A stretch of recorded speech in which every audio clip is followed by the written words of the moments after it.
This video was made possible by Squarespace. Check out the link in the video description to save 10% off your own professional website. It's a bad time to be a Russian billionaire. A month ago, they were cruising on their yachts in the Mediterranean, and now they are stuck at home watching their toys get repossessed on a state-approved news broadcast. European governments have seized over $20 billion worth of cash, real estate, and other valuables in the past month as a result of sanctions targeted at wealthy Russian individuals with connections to the Kremlin. I know you have probably all been enjoying this news as much as I have. After all, it's hard to feel bad for billionaires who need 450 feet of floating compensation. But we still need to ask, what happens to these assets now? Do they just go to the governments that took them, or will they eventually be given back to their owners? Well, regular viewers of my channel will know that I hate needlessly dragging out the answer to a simple question, so the inconvenient truth that most media outlets are choosing to ignore is that these people never lost their assets. They still own their mansions, jets, yachts, and everything else that has been seized so far. What will get complicated is what happens with all these assets from now on. So, it's time to learn how money works, which was made possible this week by Squarespace, the most powerful website building tool for people of all skill levels, from first-timers to veteran web designers. If you have ever thought about starting a business, a website is the obvious place to start. Here you can tell customers and investors what you're all about, while giving your new business the kind of professional credibility that is hard to come by without a sleek-looking website. I gotta emphasize the sleek part as well, because unlike the bad old days of fiddling around with HTML code, Squarespace offers you a series of beautiful templates that you can customize with ease to build out your website. The creation tools are user-friendly and intuitive for even the most amateur website builder. Put it this way, if you can make a PowerPoint, you are overqualified to build a website with Squarespace. To find out just how easy it can be, why not take advantage of their free trial to have a play around at squarespace.com/howmoneyworks. As an added bonus, when you decide to launch your site, you can save 10% off your first purchase of a website or domain using the code in the video description. In almost every country involved in sanctioning Russia at the moment, there are laws in place which prevent the governments from simply taking the assets of private individuals. In fact, the only way assets like these can ever truly be separated from their private owners is if it is possible to prove that they were the proceeds of criminal activity. This rule can be stretched in some American states with asset forfeiture laws, but even then, individuals do have the right to challenge those seizures in the court of law to prove that the seized assets were not the proceeds of crime. This can be challenging if you don't have the time, money, or effort to challenge an asset forfeiture case in court, but Russian billionaires do have all these things, so that shouldn't be a problem for them.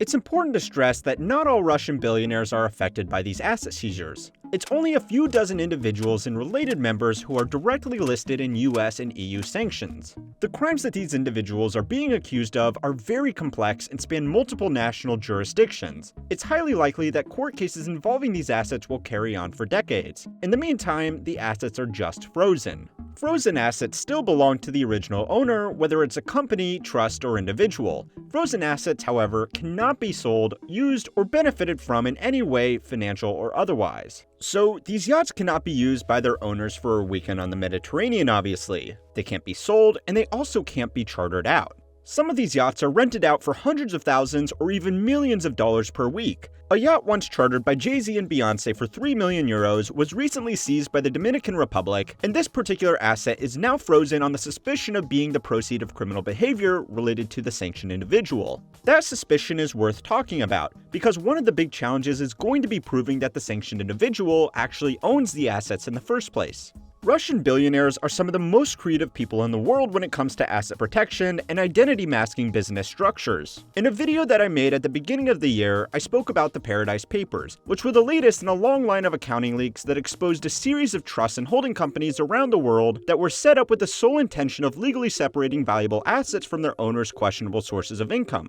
If you haven't watched that video, a Russian billionaire will never directly own a mansion or a yacht like you or I would own a house or car. These assets are instead normally owned by a trust, which is owned by a shell company and managed by another shell company. For added effectiveness, these people will weave these business entities through multiple jurisdictions with strict banking privacy laws like Panama. They will also have family members or trusted associates own shares in these companies, which can make it functionally impossible for anybody to work out who the true owners of these assets really are. Borderline illegal data leaks like Panama, Pandora, and Paradise Papers are one of the rare times authorities get a good look in these ownership structures in their entirety. But unfortunately, it can be hard to prosecute based off this information because there is no way to definitely tell if the information was accessed legally. This deception is all leading to some rather humorous situations where port authorities are taking control of yachts and holding them until whoever does own them comes forward. If the person can prove that they own the boat and they are not a sanctioned individual, they can have their boat back. But what happens to the boats that have been rightfully seized while they await for their day in court?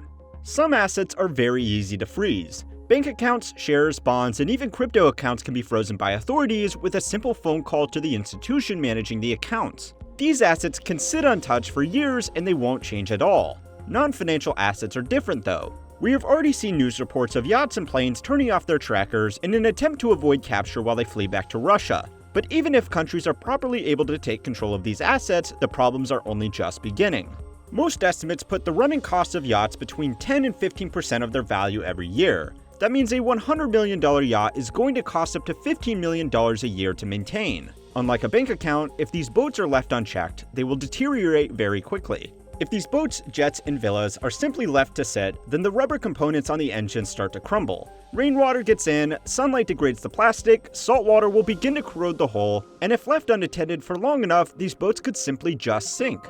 The responsibility is currently still on the owners of these boats to pay the crew and other costs, but that isn't possible when their bank accounts are frozen. This has caused crews for many of the seized boats to simply abandon their posts and look for work elsewhere. The responsibility will hence be passed along to governments who have seized these assets to maintain them to an acceptable standard. Governments will be motivated to do this for a variety of reasons. First and foremost, if the asset in question is taken back by the owner after they prove their innocence in court, then that owner could potentially sue for damages if they get given a boat which is now sitting at the bottom of the ocean. If that owner does not win their boat back, then the state will own the asset and will look to sell it through a government auction program. This could be a multi-billion-dollar windfall for some governments, so spending the money needed to maintain these assets is a worthwhile endeavor. The most disappointing, but simultaneously most likely reason that governments will keep paying for this upkeep is that these frozen assets are likely to be used as a bargaining chip in any kind of negotiations. The billionaires will likely quietly get their yachts back with a lien on them for whatever accumulated maintenance costs were while they were being held by the government.